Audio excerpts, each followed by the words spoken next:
I've been to the Olympics with boxing. I've been to 5 different weight classes, and I fought the best in my era. The key punch in boxing is the jab. Hold me back. Hold me back. You'll fight Eddie. No, you fucking hold me back. Terence Crawford isn't only deploying new training methods to prepare for his upcoming fight against Canelo Alvarez, he's also gotten the help of a new trainer in his team. Well, the essence is to help with specific workout methods that'll help his weight disadvantage when he meets Canelo Alvarez on fight night.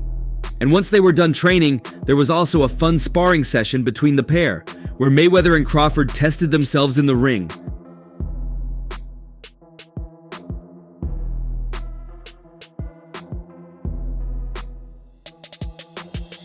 It's no news that Terence Crawford has begun a mini training camp ahead of his September fight against Canelo Alvarez, just immediately after he recovered from an injury. While the undefeated world champion intends to improve his training intensity as the fight draws closer, he has started on a very impressive note, trying out new training and weight-building methods to ensure his size disadvantage becomes less of a problem in the ring. Both boxing. I think, I take more chances. Excuse me, Crawford. Right now.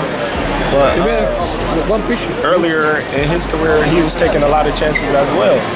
So, it just... Like Crawford said, they have quite a lot in common. However, boxing fans and supporters have compared both fighters to discover the better fighter. And when they did, a news source put Crawford as the likely winner of a fight between the two fighters. When it comes to pure boxing ability, you'd be hard-pressed to find another producer of more sweet science masterclasses than Floyd Mayweather Jr. It depends on which Floyd Mayweather you talk about. Do you talk about money or do you talk about Pretty Boy? Because Pretty Boy was the seek and destroy fighter. The crisp jab, precision, timing, and counterpunching ability all empowered Mayweather to pick his long list of opponents apart, and he did it over 2 iterations of himself. He's going to reach from the left hooks again. And the lightning hand speed extraordinary. Left hook drops him. And then he hit his head off the Gomez here at the engine. Just as Crawford said, Pretty Boy Floyd was the more aggressive boxer, bringing the fight to opponents, while Money Mayweather years later would compute and edge opponents out with brilliant boxing. Whichever style you prefer, both bodies of work made the legend that is Floyd Mayweather Jr. Comparatively, boxing fans are still in awe of what Crawford did to Spence in his last fight. He drops him again.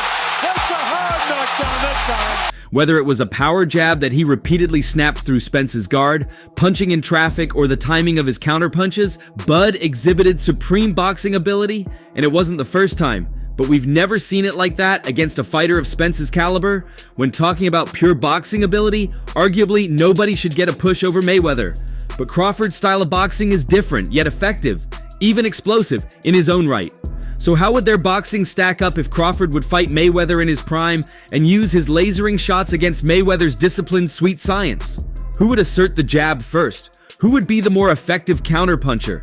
There are so many ways to see this play out that it might be best to declare this category a draw.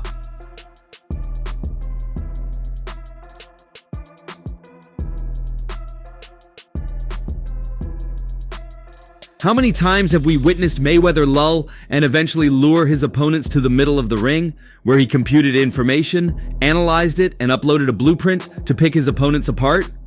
Mayweather took his ring IQ and mantra of hit and not get hit and essentially wrote it to the Hall of Fame as an undefeated 5-division world champion. Crawford, in being crowned undisputed at junior welterweight and now welterweight, has shown a high ring IQ himself throughout his career. Mayweather demonstrated hand speed, especially on the counterpunching end, but Crawford's slashing angles and whiplashing delivery has Bud owning the advantage in speed. Of Mayweather's 50 wins, 27 came by way of knockout.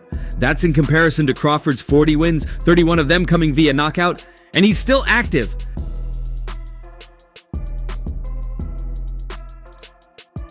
Now, re-enter Crawford's wizardry over Spence, dropping him 3 times en route to a dominant 9th round TKO, decimating a power-punching, body-snatching fighter like Spence, who systematically broke down Kell Brook, Sean Porter, and Yordenis Ugas to become the unified world welterweight champion, was anything but easy.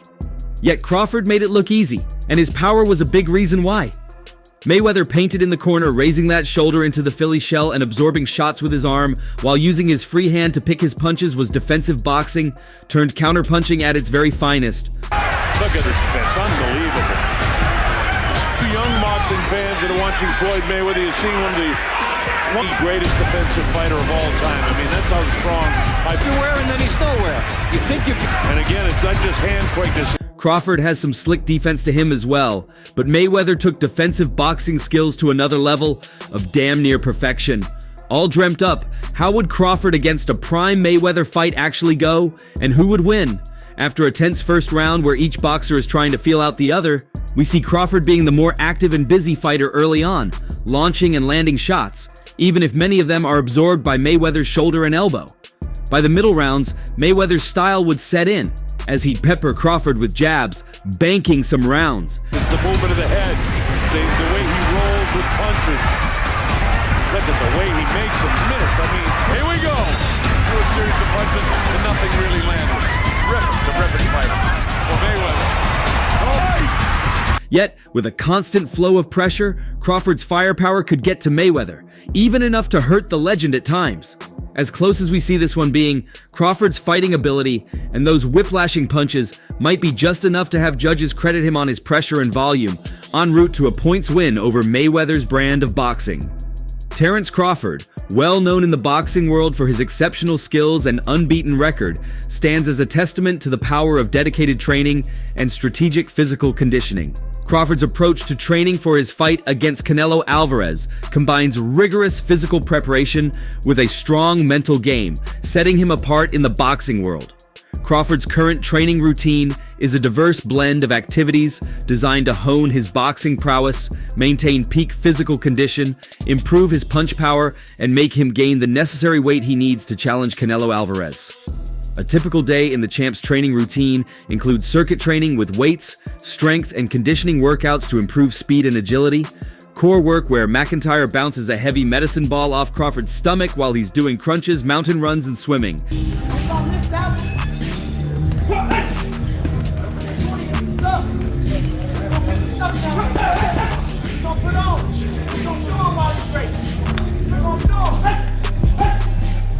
Terence Crawford is especially a fan of swimming for cardio training.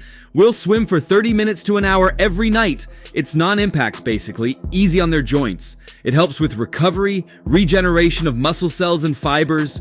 It's not natural for him, so he has to work a little bit harder. It's a different type of cardio from running. I think it helps tremendously on the cardio side. He then moves to boxing training. With his boxing training, Crawford is always working hard to improve his moves both on the attack and the defense. You can see this clearly when he practices with his pads. One of the things that makes him stand out is how easily he can switch between two different stances when he fights.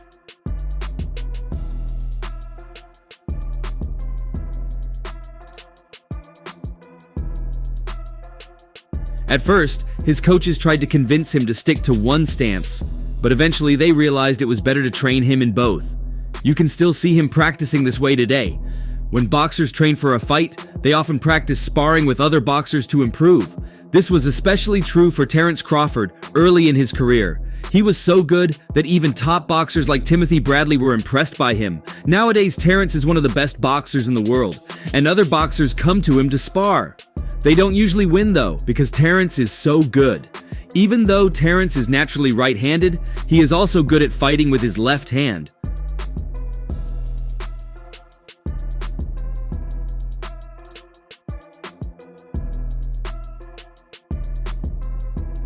When Crawford spars with other boxers, he often uses his world-class left hand. Boxing fans know that developing punching power requires a lot of hard work. One of the main tools used for this purpose is the heavy bag. Crawford, a professional boxer, is no exception. Crawford uses the heavy bag to practice his punching technique and build his shoulder endurance. Watching Terence in action, you can see him throwing powerful punches, quick combinations, and everything in between. To get the most out of his training, Crawford mixes up the rhythm of his punches, sometimes hitting the bag softly and other times with full force.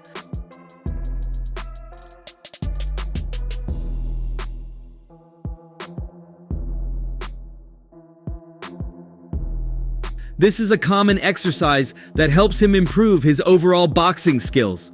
Crawford has been working with his coaches for most of his life. One of the most important parts of his training is practicing on the pads with his coaches. During these sessions, he doesn't focus on hitting hard or fast. Instead, he works on different offensive and defensive scenarios, focusing on technique and tactics. Crawford and his coaches also use other training tools like reaction noodles and a punch shield to improve their movement and precision. Terence Crawford is a phenomenal shadow boxer with some impressive skills. One of the things that make him stand out is his ability to stay calm and adapt to different situations in the ring.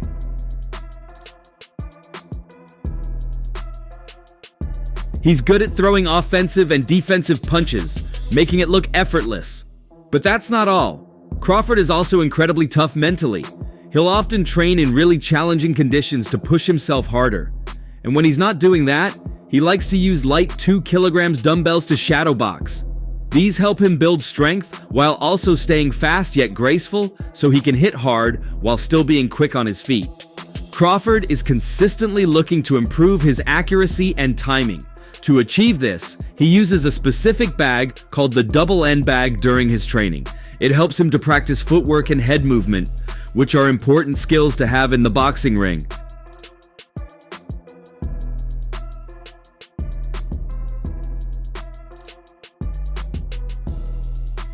His coach, Bomac, also uses sticks to surprise Crawford and make him react defensively.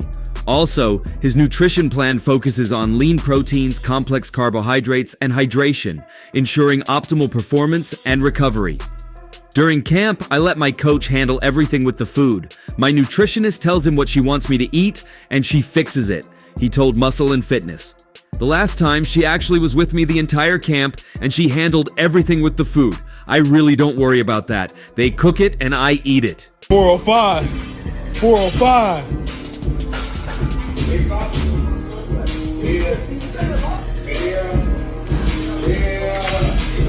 There you go. Mikey Garcia, who is the younger brother of Ring Magazine's Manager of the Year winner Robert Garcia, was one such skeptic.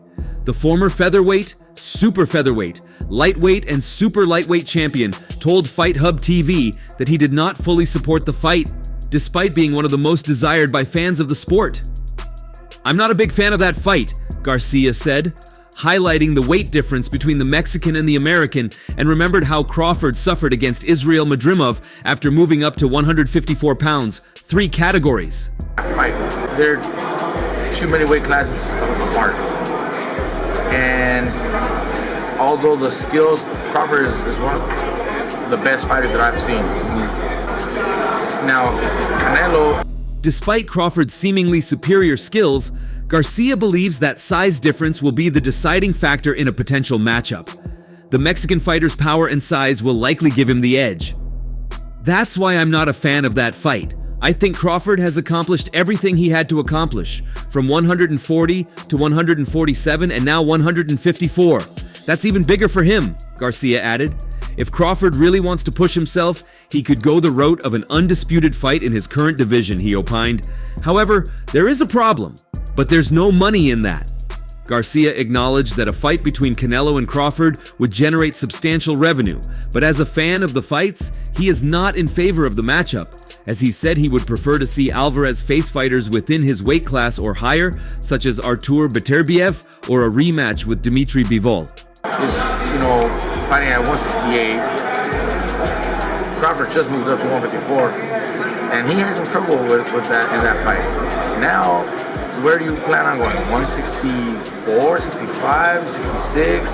He wanted to challenge himself, to go up to 175 again, and challenge himself against those fighters, and not a smaller guy going up in weight, Garcia explained. As the long-anticipated showdown between Terence Crawford and Canelo Alvarez continues to ignite excitement and debate within the boxing community, even more boxing professionals are giving their contributions. Crawford, celebrated for his versatility and technical prowess, is aiming to move up 2 weight classes to challenge the undisputed super middleweight champion, a daring leap that has divided opinions among boxing experts. Canelo ain't gonna come down to 160. Yeah, Canelo ain't gonna come down maybe 166 max if he accepts. I think Canelo wins that fight based on just the size. One prominent voice weighing in is former heavyweight world champion Deontay Wilder. In a recent interview with ES News, Wilder shared his concerns about Crawford's significant weight jump. 147 to 168, that's way too much, Wilder stated. Although you can switch from southpaw to orthodox, when you're touching those guys that are heavier, it's a different feeling. It's like you're a baby. I'm not saying you can't knock anyone out or punish them, but I think it takes more time. Moving up in weight, the way punches are absorbed is entirely different than with smaller opponents. Since Wilder's remarks, Crawford has taken a step forward in closing the weight gap by capturing the World Boxing Association Super Welterweight title. Good one. If they do, I'll be there. You know what I mean? That's going to be a good one. Both of them great guys. They got great talent. And both of them very determined. Got that killer instinct. And in this sport... However, even with this achievement, a daunting 14-pound difference remains between him and Canelo Alvarez, a disparity that could play a crucial role in the fight's outcome. Canelo, known for his relentless punching power and stamina, has established himself as a dominant force in the super middleweight division. Despite suffering 2 career defeats, both by decision, he has consistently showcased remarkable defense and resilience, solidifying his reputation as one of the toughest competitors in boxing. This matchup promises to deliver an electrifying spectacle, but it also represents a monumental challenge for Crawford. Good one. If they do, I'll be there. You know what I mean? That's going to be a good one. Both of them great guys. They got great talent. And both of them very determined. Got that killer instinct. And in this sport... To succeed, the Omaha native must showcase extraordinary adaptability and resilience against an opponent of Canelo's caliber in a higher weight class. While Wilder's concerns about the weight disparity are valid, the allure of this fight is impossible to ignore. Pitting 2 of boxing's elite talents against each other, this clash of styles and raw power has fans eagerly awaiting what could be one of the sport's most captivating events. It's surprising that Canelo Alvarez would already have a guaranteed opponent for 2025, not for the May date, but for his second fight of the year, scheduled for September, on the weekend when the independence of Mexico is celebrated in Las Vegas. He's named you and Terence Crawford as one of the top 5 fights that he wants to see this year. Is that a fight that you're considering now? We'll see. We'll see. Everything is... After much insistence, it seems that the effort is bearing fruit for Terence Crawford, and Sheikh Turki Al-Sheikh, and the undefeated American fighter will be his opponent for the second fight in 2025. However, Saul Alvarez's acceptance to face Crawford will be quite expensive for the promoters, as the Mexican had already anticipated. According to boxing insider Ray Jackson, Canelo Alvarez will receive $150 million for the fight against the Bud, a figure that the Guadalajara native had already mentioned at the end of 2024 if they wanted him to think about the possibility of accepting the fight. Canelo Alvarez will get $150 million guaranteed for a fight with Crawford, Jackson posted on X. If that payment is made, Saul Alvarez would return to the top of the highest paid boxers and athletes in 2025, a list from which he dropped out the previous year. It's possible. We'll see. We want to talk about it, sit down really well and figure out something. I know you thought he was kind of a lose-lose situation. The potential fight in September between Saul Canelo Alvarez and Terence Crawford could become one of the most interesting fights of the last decade. The year 2025 began with a series of exciting developments for all boxing fans due to the good number of fights that could take place throughout these 12 months, which have been awaited for some years, and one of those fights is Canelo facing Crawford, the website essentiallysports.com reported. Arab Sheikh Turki Al-Sheikh has all the credit if this fight goes ahead, as it is said that in the past few days he held a meeting with Canelo himself to talk business and a multi-million-dollar purse to acquire the rights to the Mexican's next fights. That's right, champ. Run it up, champ. That's right. On the toes. There you go, on the toes. Al-Sheikh and Canelo reportedly reached an agreement to stage the fight against Crawford in mid-December as part of the celebrations for Mexico's Independence Day. However, the biggest question is not the fight itself, but the weight difference between the two fighters. Several experts in the boxing world, and even some former world champions such as Mike Tyson, are wondering what the southpaw from Alabama will have to do to match Canelo's weight, 2 categories above, and a difference of 14 pounds between them. Legendary boxing trainer turned analyst Teddy Atlas has offered his insight to Fight Hub TV into the potential mega fight between the two stars, stating that he would find it hard to go against the American southpaw. Very few people have the appetite or inclination for challenging themselves. Mr. Crawford does. I ain't never going against that guy. Father Time might catch him, but I don't know if a weight class can catch him. The kid who's getting better, he's improved recently. I think he still needs more seasoning, but I see an improvement in him. He is a talented kid. It's a tremendous challenge because Canelo is a tremendous fighter and bigger and stronger, and he can punch and time you. But just because you're smaller, Crawford will come up with a game plan that will make the other guy use his size. Speaking to Fight Hub TV, McIntyre gave a glowing reference to the undefeated Crawford, who is linked to facing Canelo in May or September. Crawford has all the tools to win a third-weight undisputed crown. Any hardcore boxing fans know Crawford can beat Canelo? You have to know boxing to be able to say that, Bomek told Fight Hub, and that's all for now. For the very best updates on news, moments, events, and actions in the world of boxing, stay connected with us by subscribing to our YouTube channel, and don't forget to turn on notifications to get notified when we drop quality contents like this. Until next time, peace out.